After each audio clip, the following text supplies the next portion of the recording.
Hi everyone, I'm Donna Stellhorn, your practical astrologer, and today we are talking about the new moon.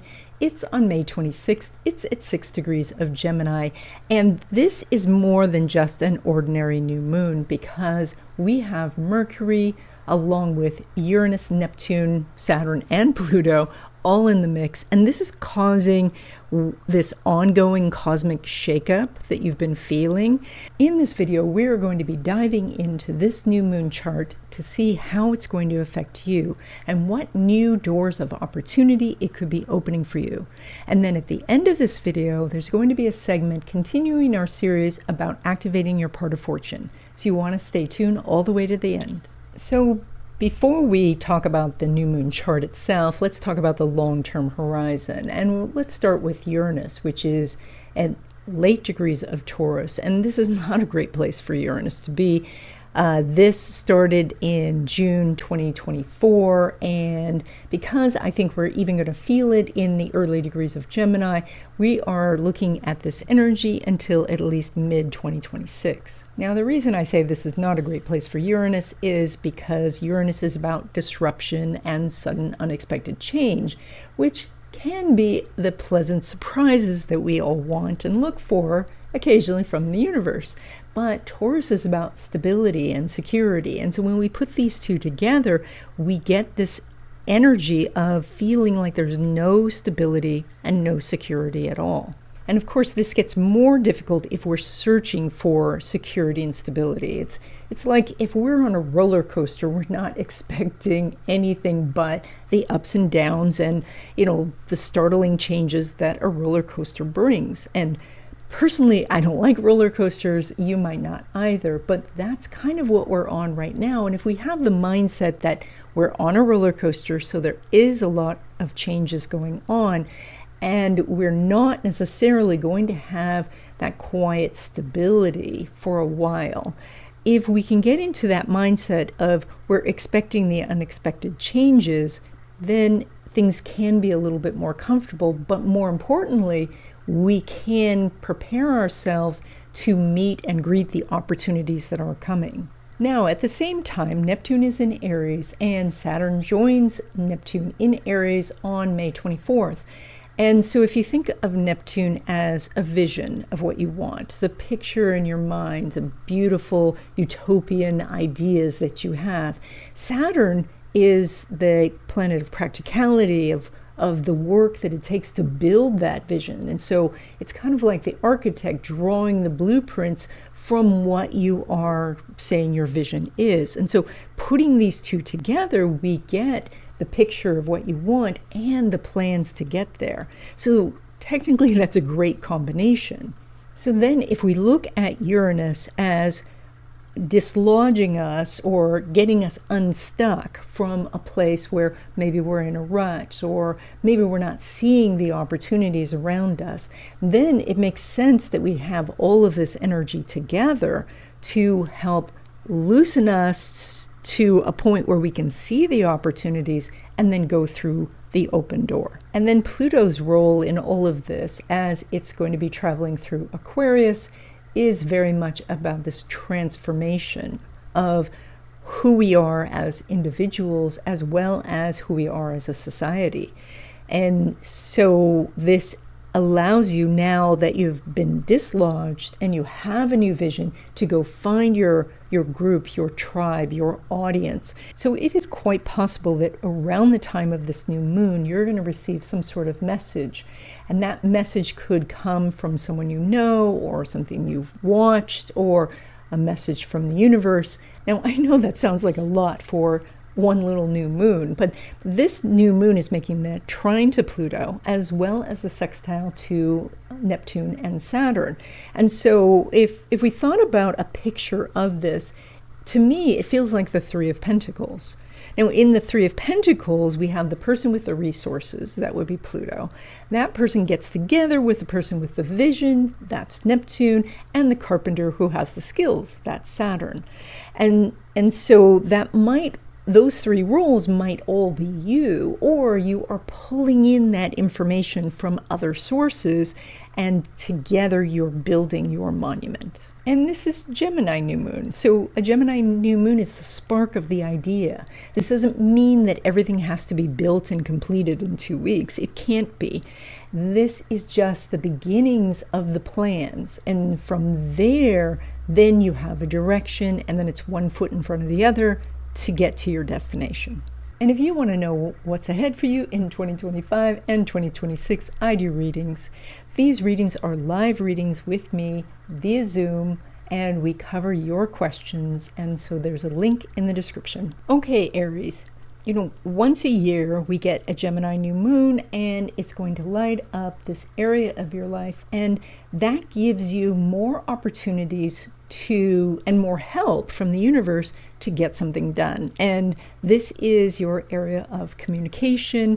This is also going to be writing, teaching, contracts, and vehicles. And so if you've been thinking about getting a new vehicle, if you have been looking for a contract, or maybe you're sending out a big sales proposal, this is the kind of thing you really want to focus in on and at least collect as much information as you can, if not get the whole project completed during the 2-week period of the new moon. So get things started on the new moon and then let things unfold, and you can find that you're going to get more luck and more opportunities in these areas. And I should have mentioned also, this is working with siblings. So anything that you need to come together with a sibling to work out, that you can do during this time. Now, when it comes to love relationships and new friendships, there's no aspect going on between the Sun and Mars. However, Mars is in Leo, and that is ruled by the Sun, so you have a hidden connection. So there is some real opportunities to meet someone new for some sort of connection during this time. And because you are doing this rather social energy in your community, that's where to focus. So think less long distance and more, going to local events or checking out, anything that's social that's going on, or where you can meet people, but that's local to you. And when it comes to existing love relationships, Venus is making a trine to Mars, so you have more harmony in your relationship at this time, and that helps you to just be happier in general, happy in your lives, but happier with each other. But it also, if there are any issues, this is a time to work it out, because you can both come to an agreement, you have kind of a meeting of the minds, and you can find things that the solution comes more easily during this time. So that's why when you have a good aspect, you want to work things out. Now, when it comes to your money, you pull money from Venus, which is sitting there with Chiron. And that indicates that this is a good time to heal some money issues, or to uncover a money block, something that's personal to you. And as you remove that, then new opportunities open up. So finding and removing these blocks could be done through things like tapping or counseling, or there's self-hypnosis techniques, EMDR. There's all these different methods of bringing forth whatever the issue is and being able to deal with it. So that's it. As you work on these things, once you make the realization, and once you solve that block, and it just crumbles, and then you can see far, and you'll be able to do so much more. Now, when it comes to money from business or from investments, Venus is not making an aspect with Pluto, but it is making that lovely trine to Mars. So it is likely that you're going to have opportunities to make more money over this next 2 weeks. And so that's all just good news. And then when it comes to money derived from career, so that would be a paycheck, Venus is not making an aspect to Saturn. It's also not making an aspect to Uranus. However, Uranus is in Taurus, which is ruled by Venus, so you have a hidden aspect. So there is some ability here to make more money by getting a raise, or getting a better commission schedule, or getting a new job where you get a bump up in salary. It's not the easiest of aspects A hidden aspect, though, is still quite useful. And this says if you get that conversation going, it can go in the direction you want it to go. In this third section of the video, I have a couple of announcements, and then we're going to talk about activating your part of fortune. Every month, I offer a free class. It's called New Month Wishes, and it falls on the first day of the month at 12 p.m. Pacific time. There is now a much easier way to register for this class. Just click on the link in the description and you put in your name and email, and you will get the Zoom link and you will get some information about this class. And so what we do in this class is we talk about the astrological energies for the month, and then we together write our wishes for the month and we activate them together with a short meditation. The class is really fun and I hope you join us. I'm also teaching a class on finding the best day to do anything, and this is based in Chinese astrology on the 5 elements.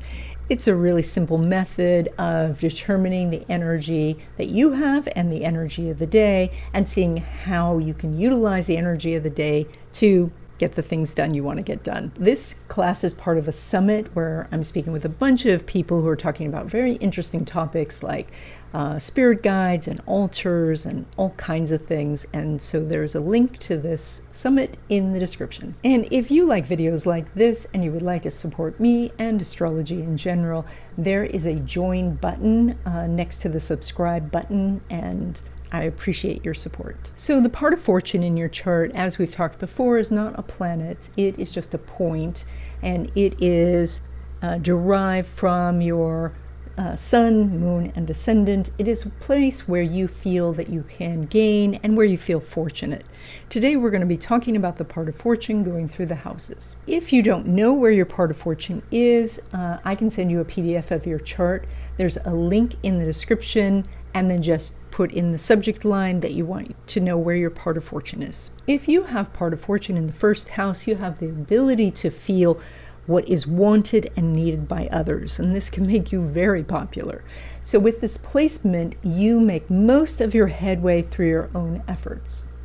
If you have part of fortune in the second house, you have gains through things that you could own, or tangible things, so things like collectibles, antiques, land, other physical items. You also can get a lot of help from business people, and there are opportunities for you to gain if you deal with people in finance. If you have part of fortune in the third house, gains come to you through your knowledge, and that is as you collect information, you find opportunities. You also gain a lot through travel and meeting people, especially in foreign lands. And then you can also do gains getting help from siblings or neighbors. So, and by neighbors, I mean people in your local community. If you have part of fortune in the fourth house, your luck is around real estate. And so that is about selling real estate or owning real estate or doing anything that helps people connect with home.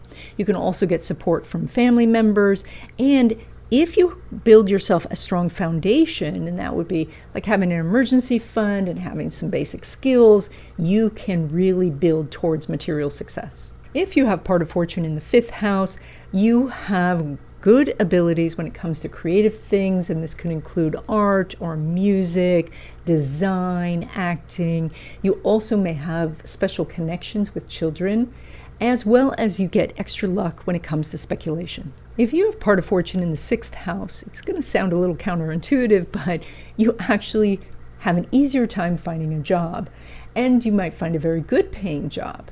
Additionally, you find things that benefit your health, which is one of the greatest wealth things out there, because when you feel good, then you can do many things. So your luck and your opportunities for gain are often around health-related things. If you have part of fortune in the seventh house, you have a gift of dealing with other people. So that would be negotiations or doing contracts. You also can gain through marriage, and you can gain through finding the right business partners or doing the right collaborations. Now, if you have part of fortune in the eighth house, then luck settles into the areas of business income, passive income, as well as things like inheritance. This can also mean wins, and so from wins, like unexpected money coming in, this would be kind of predicated on some of the other aspects that are happening that are attached to your 8th house or in the 8th house. But that part of fortune there does give you some opportunities, even for lottery. If you have part of fortune in the 9th house, you get more luck in general, which is very nice. You can also have good encounters and benefits from in-laws. You can find that travel brings you a lot of luck and benefits and material gain. And you can also get material gain through education, or that you can find things like financial aid more easily. If you have part of fortune in the 10th house, then luck and gains and opportunities do come through business or your career.